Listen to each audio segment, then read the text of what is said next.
inflammation is a non-specific defense response by the body to trauma. It develops after a mechanical injury or blow to the skin or from exposure to chemical agent such as acid or bee venom. An inflammatory response also may be due to the infection by a pathogen. In case of an infection, the pathogen presence and tissue injury set into motion an innate process to limit the spread of the infection. At the site of the pathogen presence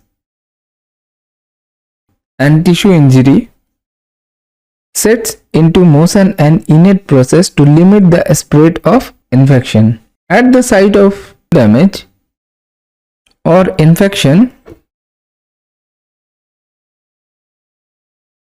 resident tissue macrophages secrete several cytokines, triggering a local dilation of the blood vessel,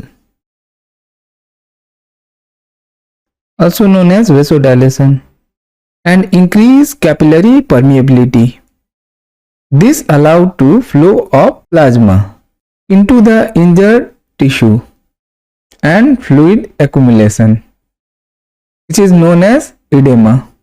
At the site of infection, chemokines attract additional phagocyte, neutrophil and monocyte toward the infected tissue.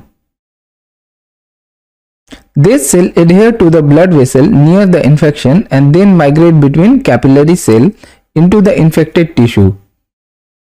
At the infection site, the neutrophil augments phagocytosis as new monocyte differentiate into more macrophages. Chemokine also attract mast cell, which secrete histamine, bolstering the inflammatory response. The inflamed area thus exhibit 4 cardinal signs: redness from blood accumulation, heat from warmth of blood, swelling from the accumulation of fluid, and pain from local tissue damage. Here is the example. A thorn pierces the skin, causing a mechanical injury and bringing bacteria into the tissue.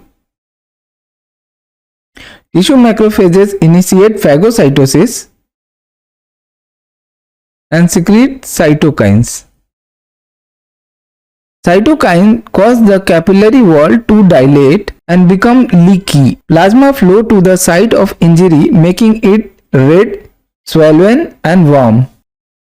Phagocyte, neutrophil and monocytes attach to blood vessel wall and then migrate into the surrounding tissue, where they arrive and begin phagocytosis. Monocyte differentiate into macrophages. Mast cell also arrive. As bacteria are eliminated, a fibrin wall accumulates around the mixture of plasma, leukocyte, bacteria and tissue cell, forming a clot. Pus may also produce in a cavity called an abscess. Lancing the abscess release the pus.